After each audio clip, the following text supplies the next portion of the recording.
کہ اسلام وہ خوبصورت دین ہے جو ہمیں رشتوں کے تقدس کی بات کرتا ہے. بے شک ہمارے ہاں اس وقت پرابلم کریٹ ہوتی ہے جس وقت ہم اپنی انانیت کے خول سے باہر نکلنے کے لیے تیار نہیں.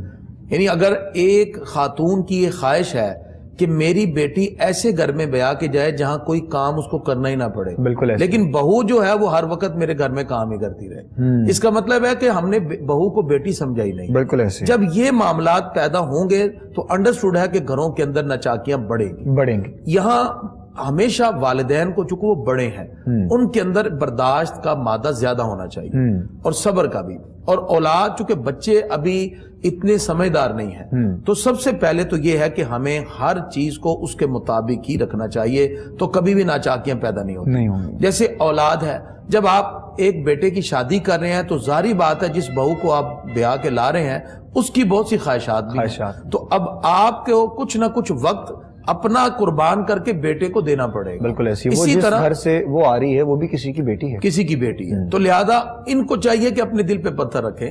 اسی طرح جو بہن ہے اس کو بھی سوچنا چاہیے کہ میرا بھائی اگر میرے پاس پہلے زیادہ بیٹھتا ہے یا معاملات ان کے ساتھ زیادہ ہے, اب اس نے کچھ وقت اپنی وائف کو بھی دینا ہے, پھر جب بچے ہوں گے تو بچوں کو بھی ٹائم دینا ہے. تو اس طرح اگر بہنیں, والدہ اور اگر سارے مل کر, مائیں مل کر گھر کا ماحول اچھا بنائیں, وائف کو اس کے شوہر کے ساتھ ایک انداز میں جو شریعت نے حکم دیا ہے اس کے مطابق وقت گزارنے دیا جائے, والدہ کے ساتھ اپنا ایک سلوک اس نے سلوک رکھا جائے, بہن کے ساتھ جو معاملات, تو پھر کبھی بھی یہ ناچاکیاں پیدا نہیں ہوتی. ہمارے ہاں جب یہ چیزیں پیدا ہوں گی تو انڈرسٹوڈ گھر کا ماحول خراب ہوگا. نبی کریم صلی اللہ تعالی علیہ وسلم کی خوبصورت زندگی, قرآن پاک میں اللہ تعالی ارشاد فرماتا ہے الرجال قوامون علی النساء, مرد عورتوں پر افسر ہے. مگر یہ نہیں ہے کہ وہ ڈکٹیٹرشپ اس میں ہے, اس میں یہ کہا گیا کہ آپ نے حقوق کو سامنے رکھنا ہے. بیوی تک جہاں تک بات ہے تو آپ بیوی کے اس کا حق, مطلب اس میں ایک رسپیکٹ لیول دیا گیا, رسپیکٹ لیول. یہ نہ ہو کہ بیوی کو ماں اور بہن کے سامنے اس کی انسلٹ کرنا شروع کر دے اور اس کو کوئی وقت نہ دے, یا مائیں غلط انداز میں بیٹے کو ایسی ایسی باتیں کر کے نیگیٹو انداز میں اس کے خلاف کریں کہ وہ میاں بیوی کے اندر ہی رشتوں کا ایک اتنا بڑا خلا پیدا ہو جائے کہ میاں بیوی ساری زندگی ایک دوسرے کو اپنے بارے میں یقین ہی دلاتے رہیں کہ ہمارا آپس میں جو ریلیشن اور تعلق ہے یہ سچا بھی ہے کہ نہیں ہے. تو یہ ماں باپ کو بھی چاہیے, بہنوں کو بھی چاہیے کہ تھوڑا سا اپنا دل بڑا کریں. نبی کریم صلی اللہ تعالی وسلم کی جو ازواج مطہرات تھیں, آقا علیہ الصلوۃ والسلام نے سب کو برابر کے, مکمل برابر کے جو حقوق تھے وہ ادا کیے. نبی کریم صلی اللہ علیہ وسلم عصر کے بعد سب ازواج مطہرات کے حجروں میں تشریف لے جاتے, کچھ آپ کے لیے پانی پیش کیا جاتا, کچھ شہد ملا کے اس وقت کا مشروب تھا وہ پیش کیا جاتا, آقا علیہ السلام اس کو نوش فرماتے. نبی کریم صلی اللہ علیہ وسلم سفر پہ جاتے ہیں تو ازواج مطہرات کا قرعہ نکالتے ہیں, پھر ان میں سے ان کو ساتھ لے جاتے ہیں. اب آپ دیکھیں آقا علیہ السلام کی دلجوئی کا حال. نبی کریم صلی اللہ علیہ وسلم جب حج کرنے آئے تو سب نے حج کے بعد عمرہ کیا. حضرت عائشہ صدیقہ رضی اللہ تعالیٰ عنہ شرعی عذر کی وجہ سے عمرہ نہ کر سکی. جس وقت قافلہ روانہ ہوا تو ایک جگہ پہنچ کر حضرت عائشہ صدیقہ کا ضبط ٹوٹ گیا, کیونکہ شرعی عذر ختم ہو چکا تھا, رو پڑی. سرکار نے پوچھا کیوں روتی ہو؟ عرض کیا پیارے آقا سب نے حج بھی کیا اور عمرہ, اور میں نے صرف حج.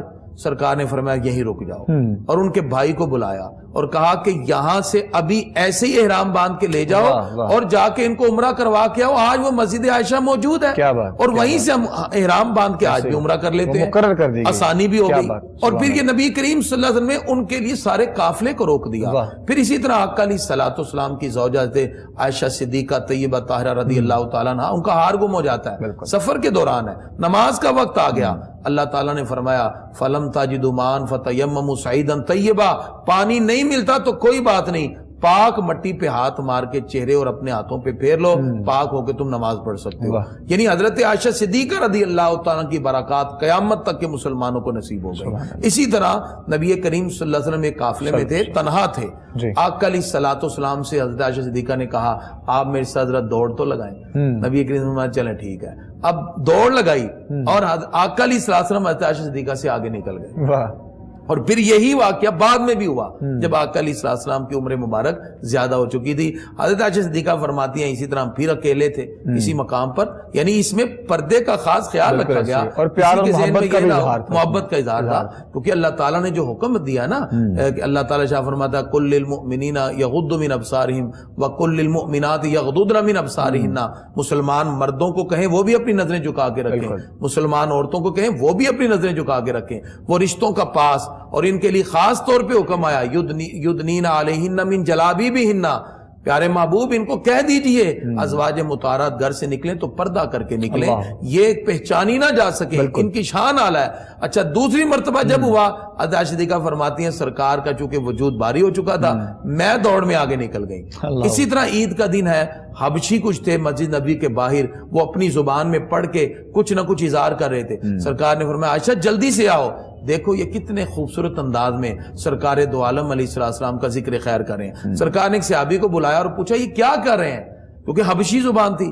عرض کرتے ہیں پیارے آقا یہ کہہ رہے ہیں محمد عبدنا, آقا علیہ السلام کے بارے میں کہہ رہے ہیں کہ محمد صلی اللہ علیہ وسلم جو ہیں وہ عبداللہ, وہ اللہ کے بندے ہیں, اور ہم ونحن عبدنا, ہم ان کے بندے ہیں, ہم ان کے ساتھ محبت کا اظہار کرتے ہیں. یعنی یہ مفہوم تھا وہ الفاظ جو انہوں نے ادا کیے. اس سے پتہ یہ چلا کہ ازواج مطہرات کے لیے آقا علیہ السلام نے دلجوئی کا اہتمام بھی کیا, محبت کے رشتوں کے تقدس کے ساتھ جڑتے ہوئے اپنی فیملی کے ساتھ اگر آپ ہر رشتوں کو اس کا حق دیں گے, کبھی فیملی میں ناچاکی پیدا نہیں